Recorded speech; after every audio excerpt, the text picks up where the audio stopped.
I'd just like to read some comments I received from constituents following our hearing last year. First one is, I recently renewed a lease. The same properties in the same building on a new agreement are 20% higher than my apartment. Agents are saying it's because owner expenses have increased. Another comment I received was, my real estate agent blanket emailed all their tenants saying the landlord could no longer afford the same rent due to increased costs. They tried to put mine up $80 a week. So out there in the suburbs, it's pretty clear that rents are going up because of interest rate rises. But here in this building, we hear the opposite. So which is it? I think we're both right. And I say that because many landlords I know are saying to their tenants, I'm putting your rent up, and they're saying interest rates are up, so I've got to put my rent up. So they say that, and that's true. But they can only do that if the market allows them to. You can only put your rent up if there's a shortage of rental accommodation and the tenant can't go elsewhere. And all our work suggests that it's the vacancy rate that explains most of the movements in rents. So that's what the underlying economics is. The explanation that the landlord gives the tenant is, I'm putting your rent up. It isn't because the vacancy rate's low, you know, I can extract more rent out of you. But you can't put your rent up if there's a lot of vacancies, because the tenant will ultimately go somewhere else. So both perspectives are right, and the critical issue here is the lack of rental accommodation. That's what's driving higher rents. It's not higher interest rates. Higher interest rates is the explanation, but the underlying reason is that there's at the moment strong demand for rental accommodation, and there's not enough rental accommodation on the market.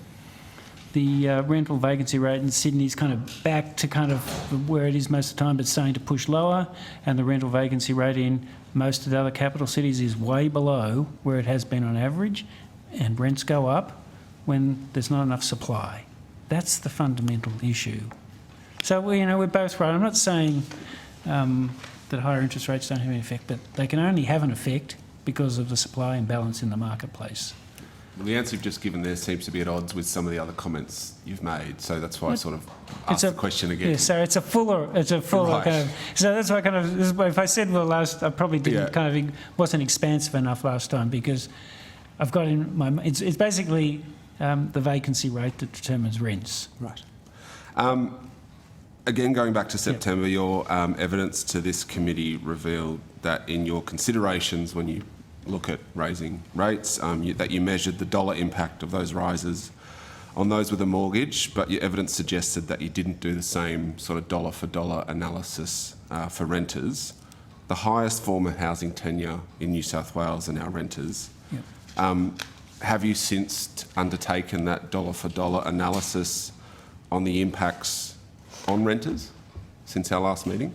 Well, we know rents are rising quickly, and we calculate how that affects household budgets, and our focus really has been on those households that are paying more than 30% of their household disposable income in rents, and they are prominently, mostly lower income households. And with rents going up at, we're at 5, but the new rents are probably going up 10. That's if you're paying 40% of your household disposable income in rent, and it goes up 10%. That's a really large and first order impact on people's finances. We do those calculations. Yeah, I know it's really tough when rents are going up so quickly. But the point I keep circling back to here, because I think it's underappreciated, is its supply. And we need to do more to increase the supply. That will help. Do you know if the impact of a rate rise is higher or lower on renters than it is on mortgage holders? It's higher on mortgage holders. Obviously depends upon the size of your mortgage. If you've got a $500,000 mortgage and the interest rate goes up, that has a material effect on your outgoing cash. The effect for most rental people who are renting isn't as large. As a share of their income, it can be significant, but the dollar effect isn't as large. And I keep coming back to it's not interest rates that are driving rents, it's supply. Do you measure that effect on? Do we measure? Yeah. I don't know. Does your team kind of do those calculations? Not in exactly that framing. I think the way we would frame it is you've got the direct effect on household cash flows from increases in housing costs. And unambiguously, the direct effect on household cash flows, because due to a rise in interest rates and that effect on household cash flows, is larger for people with debt, who are primarily people with mortgages. Renters tend not to have much debt, unless, of course, they also own an investment property, which is very much the minority. Where you do get more of an effect on renters is that, of course, when you have an economic downturn and unemployment increases, and when you have an increased cost of living, those things impinge on lower income households more, and lower income households tend also to be renters. So that's the transmission. It's not the direct effect of the interest rate, it's the overall macroeconomic balance. And I think it's fair to say that low income households are typically find it harder to navigate an increase in the cost of living, and they also find it harder to navigate even higher unemployment that would be needed if we were to not to get inflation down quickly. And most of those people, that group of people are disproportionately renters. You mentioned even in that answer there, but earlier, the unevenness in wealth savings and the impacts of rate rises. I'm concerned, and the feedback I've got from those in my electorate is that the higher rates are disproportionately smashing renters.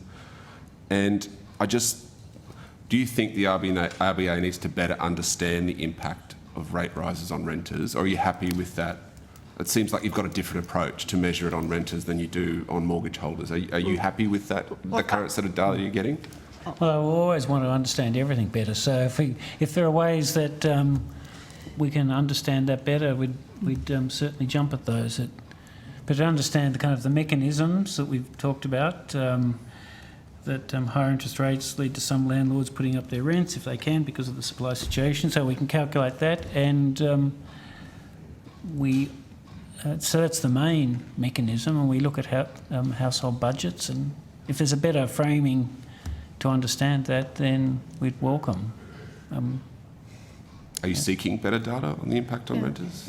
Or are you I don't know just if you've got ideas. I mean, I'm not quite sure we're always seeking better data, but I'm not quite sure what the better data is. But one thing I can mention is, as part of going to the monthly CPI, the Bureau of Statistics obtained a better data set for measuring rents. They used to do a survey of some thousands of properties. They now have an administrative data set that actually covers hundreds of thousands of properties, and we have sent one of our team into the ABS to look at some of that.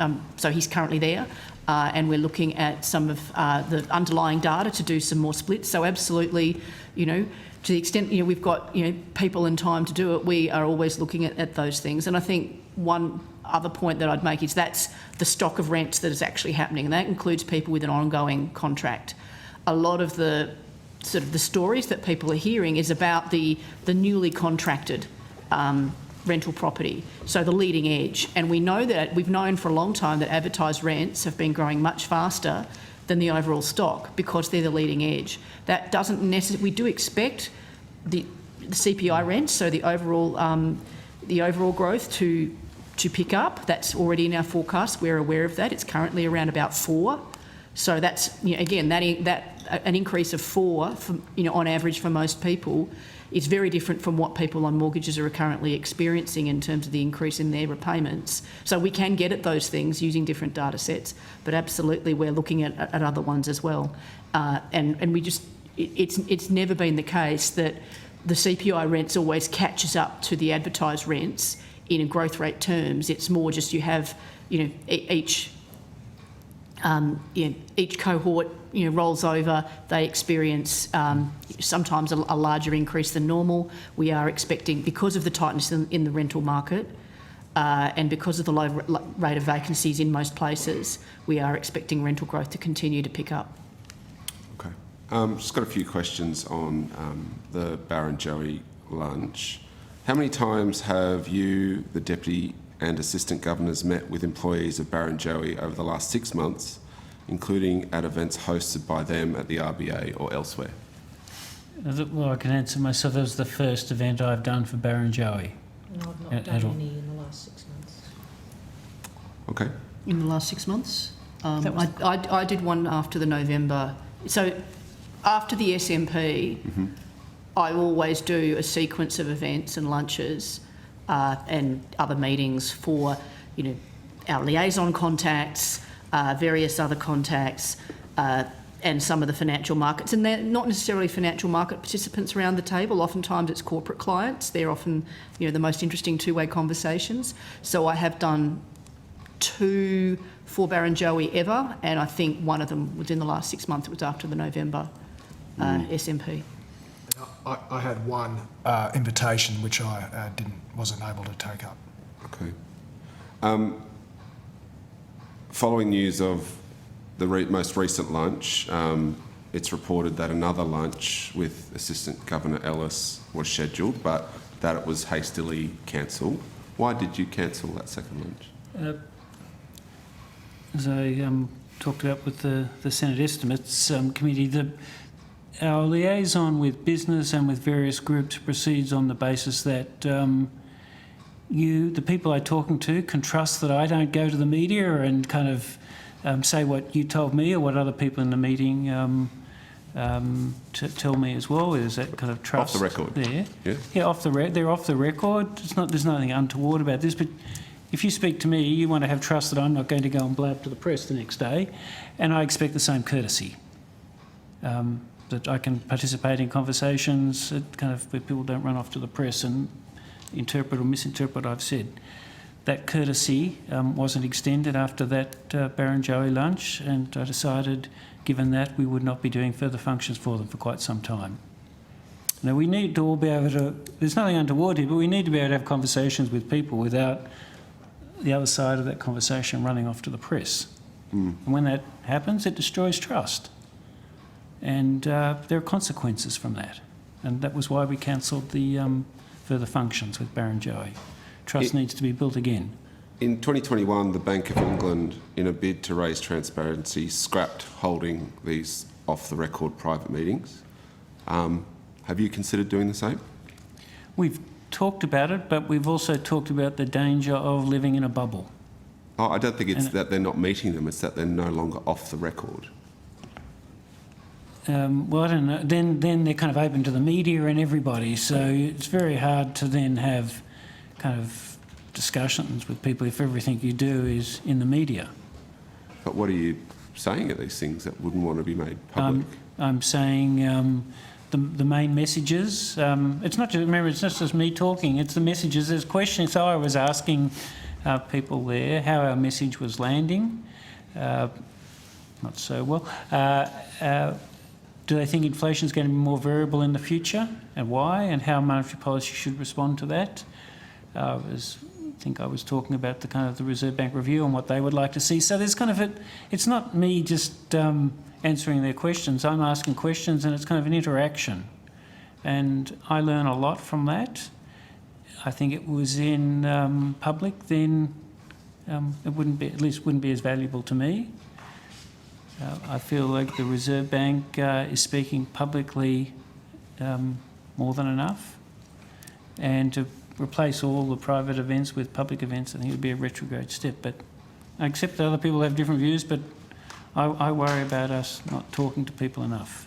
So you said you considered stopping those type of events? We talked about it in the management group. We said, well, look, is this something we still want to do? And for the reasons I just went through, we decided we still did want to do it, but we would not do. We'd extend effectively this blackout period, and we would not do them just before the SMP. And if I was going to give a major speech straight after a board meeting, in the following days after a board meeting, then I wouldn't do one either. So it's balance here. We've got to talk to people. We've got to hear what they've got to say and learn from them. I'm not suggesting by any means that you don't talk to people, Governor, just to make that abundantly clear. Final question. Okay. Look, in my short time here, I've sort of noticed a frustration at the lack of communication from the RBA to the public and to markets. Prior to Wednesday, you hadn't made a public statement since before Christmas. Reports have called the lack of public speeches as an information vacuum, and in an email to clients, the NAB said there's still a conspicuous lack of scheduled speeches from Martin Place. In your evidence to the Senate, and just now you said that you had received feedback that you're perhaps talking too much. Do you feel that you need to work on your communication with the public? Not you personally, but maybe you personally. Personally, I do. Is that something you reflected on? No doubt this will be something that will be covered in the review, and be kind of looking forward to what they've got to say. But if I can just go through kind of the last week with you as well. In the previous years, maybe the 3 or 4 previous years, I've started them by giving an address to the National Press Club the day or two after the board meeting, and then a day or two after that appearing before this committee. So that would have been 2 public appearances in the first week of February. I think in January people don't want to hear about interest rates, so put January aside.